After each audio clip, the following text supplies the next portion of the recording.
Merci Paulette d'avoir fait l'introduction que j'allais faire. J'allais effectivement dire que ce texte, on l'a reçu et re-reçu.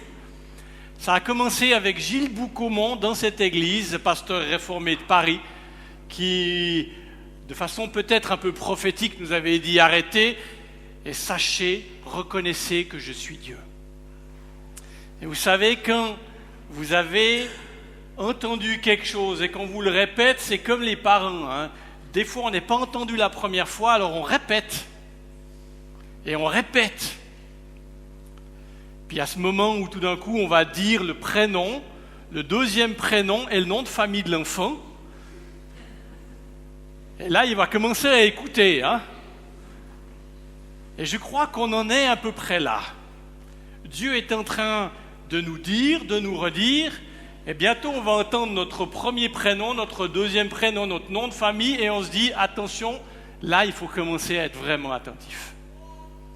Moi, quand j'étais gamin, le dernier avertissement, c'était ma mère qui sortait la tapette à tapis. Elle l'accrochait à la cuisine. Alors on l'a jamais pris, mais là on savait qu'il fallait commencer à marcher droit.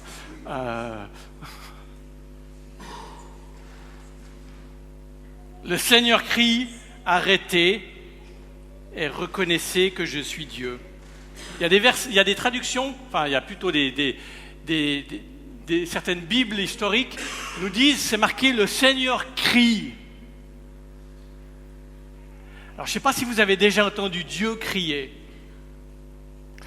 mais à travers la crise du Covid, moi j'ai l'impression d'entendre Dieu crier.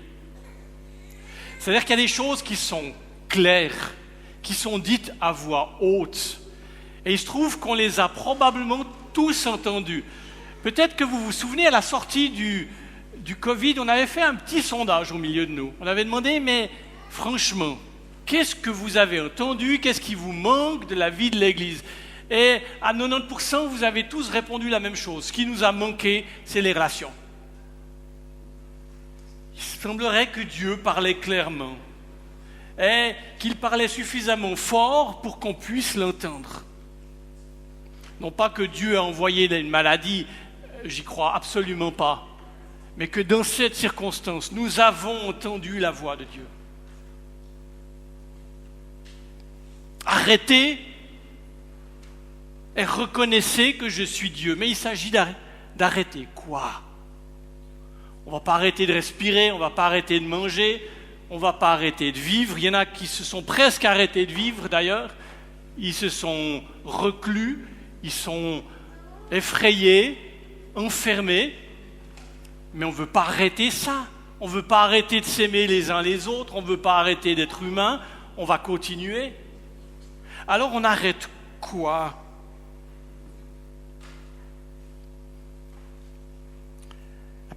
J'aimerais vous dire 3 choses aujourd'hui. La première des choses qu'on va arrêter, c'est le bruit. Dans ce psaume, il y a des verbes. Rugir, gronder, bouillonner, soulever, secouer, s'écrouler. C'est tous les verbes qui décrivent le bruit que fait le monde. Et le problème, ce n'est pas tellement le bruit que fait le monde, plutôt que le bruit que le monde fait en nous. Parce que tous ces verbes-là, ça décrit souvent ce que nous vivons intérieurement.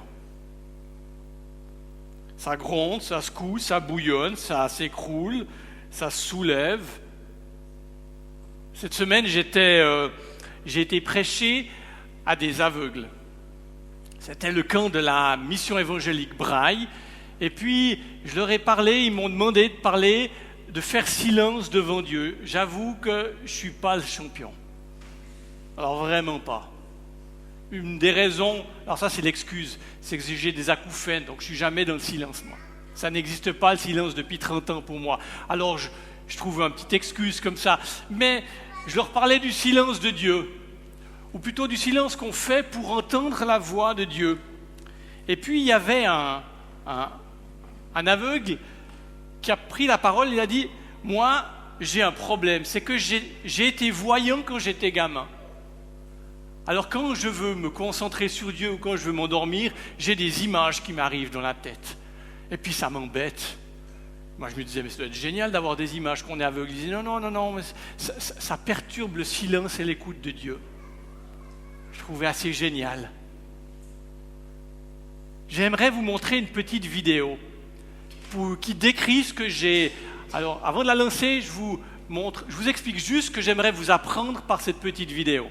J'aimerais vous apprendre qu'on peut faire beaucoup de mouvements sans aller très loin, et que quand on veut s'arrêter, c'est pas si simple que ça. On peut lancer la petite vidéo. Elle dure 10 secondes.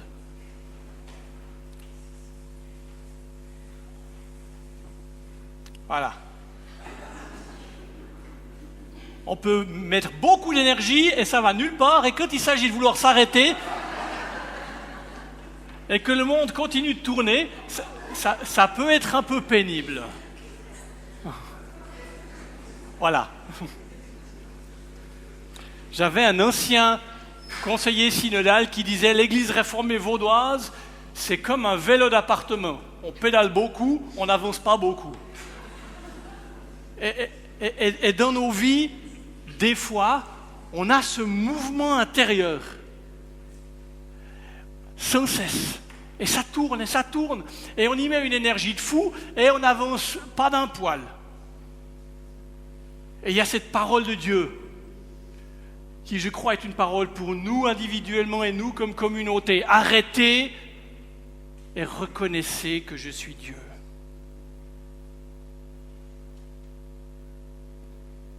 Il y a le bruit du monde en nous. Il y a le bruit du monde à l'extérieur de nous. S'arrêter. Et tout d'un coup, tourner notre regard dans une autre direction, notre attention vers lui. Et puis je crois qu'il y a une autre raison pour s'arrêter. Cette semaine, j'entendais un pasteur qui vient d'une église où c'est pas des champions du silence. C'est une église bruyante. Et ce pasteur disait ceci, il disait qu'il avait beaucoup étudié les moines et leur usage du silence. Et ce qu'il en avait retenu pour lui, c'était ceci. Dans son recueillement personnel, il faisait 5 minutes de silence. Vous me direz, 5 minutes de silence, c'est rien. Essayez. Qu'est-ce que c'est long? Alors lui, il faisait 5 minutes de silence. Et il disait, ça avait un effet. C'est que tout ce qu'il avait enterré par son activité remontait à la surface. Et que le premier effet, c'est que toutes ces angoisses et toutes ces incertitudes remontaient à la surface pendant le silence. Et il aimait ça parce que ça lui permettait de traiter ce qui enfin était de nouveau apparent, était de nouveau là. Arrêtez et sachez que je suis Dieu, parce qu'il y a une activité chez nous qui est une idole. Elle permet de détourner notre attention de Dieu pour la tourner vers autre chose. C'est ce qu'on appelle une idole. Et ça fonctionne très bien. Essayez. Faites 5 minutes de silence. Et vous verrez. Alors non, d'abord, il y a la liste à commission qui monte. Mince, j'ai oublié de faire ça, il ne faut pas que j'oublie ça, etc. Ok. Tout le monde fait la même chose. Vous pouvez avoir un papier à côté. Vous écrivez votre liste, ce que vous ne devez pas oublier. Ou alors vous faites confiance à Dieu qui vous le rappellera, c'est égal. Mais ça monte. Et puis après, il y a une deuxième couche plus profonde qui remonte.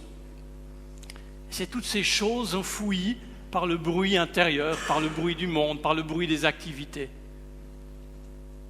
Et on peut les présenter devant Dieu, ces choses-là. Arrêtez et reconnaissez que je suis Dieu. Vous vous souvenez de cette histoire du jeune homme riche qui s'approche de Jésus en lui demandant « Mais que faut-il pour gagner la vie éternelle ?» Jésus lui dit les 10 commandements. Il dit « C'est bon, j'ai tout fait. » Et Jésus aurait pu rajouter quelque chose. Il va lui dire « Vends ce que tu as. » Est-ce qu'il est en train de rajouter quelque chose ou est-ce qu'il est en train d'enlever quelque chose? En fait, il enlève quelque chose. Il ne lui dit pas de faire quelque chose en plus. Il lui dit d'avoir moins, d'en faire moins. Et ça le déstabilise, cet homme. Le texte dans les évangiles, les 3 évangiles synoptiques, dit qu'il est reparti tout triste. Dans le psaume 46, il y a le bruit du monde, on a entendu les verbes, et puis il y a les verbes qui décrivent l'action de Dieu. Il défait, il arrête. Dieu, dans le psaume 46, il n'est pas tellement en train de faire qu'en train de défaire. Et dans nos vies, il y a des choses qu'on doit défaire. Il s'agit de changer de registre, de changer de niveau.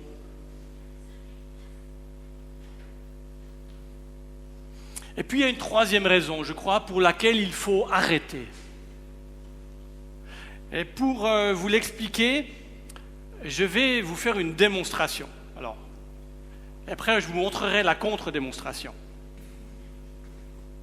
Ça, c'est la roue d'un de mes vélos. Dans cette roue, quand elle tourne, il y a une partie qui doit rester immobile. Et si cette partie-là ne reste pas immobile, ça va vite devenir dangereux. Le texte de Psaume 46 décrit une roue qui ne tourne pas à cette vitesse-là, mais à cette vitesse-là. Elle décrit les aléas du monde, elle décrit tout ce qui est en train de se passer, elle décrit le monde qui va à sa vitesse de fou et qui va souvent dans le mur. Elle décrit les crises, ce psaume décrit tout cela. Et il dit, arrêtez, ici, au cœur de cette roue, et sachez que je suis Dieu. Et plus ça ira vite, plus il faudra s'arrêter. On ne résistera pas aux crises présentes et à venir s'il n'y a pas cette façon d'être centré sur Jésus.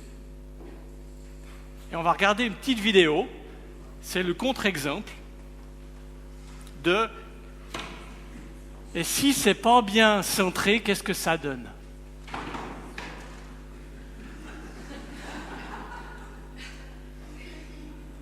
Alors, je ne sais pas jusqu'où il a été le garçon, mais je peux imaginer qu'il n'a pas été loin ni très vite. Parce que ce n'était pas confortable, ce n'est pas possible. Lorsque le monde, lorsque les crises vont devenir tellement fortes, tellement rapides, si la roue n'est pas absolument centrée, elle va exploser. Arrêtez et sachez que je suis Dieu.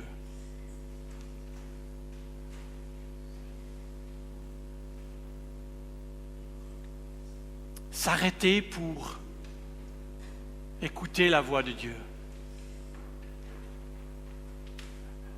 Le verset continue ainsi.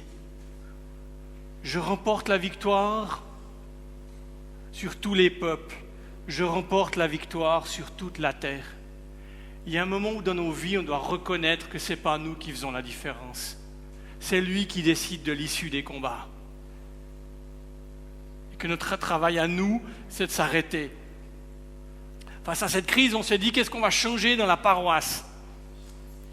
Puis moi, dirait ma femme, elle a raison, je suis plutôt un hyperactif qu'un calme. Il y en a qui font oui de la tête là-bas. Ma femme, elle n'a pas fait oui de la tête, mais je sais qu'elle pense oui. Alors, qu'est-ce que j'ai fait face à la crise ? J'ai dit, on va réunir une équipe. On va réfléchir, puis on va décider. On a réuni une équipe, on a commencé à réfléchir. Moi, de toute façon, j'avais déjà ma réponse, donc je l'ai laissé réfléchir, mais je savais ce qu'il fallait décider. Et puis, j'étais là, puis je disais, bon, on va décider maintenant. Puis, il y a toute l'équipe qui m'a fait, je pense qu'on va arrêter. Et on va prier. Je dis, ouais, on va prier nous 2 fois. Non, on va prendre tout l'été pour prier. Et j'étais là intérieurement, et ça bouillonnait, et ça grondait, et ça secouait, tous les verbes du psaume. Et cette équipe, avec sagesse, a tenu contre son pasteur. Ils ont résisté. Et on n'a rien décidé jusqu'à aujourd'hui. Alors ça va venir, rassurez-vous. Je ne peux pas changer quand même.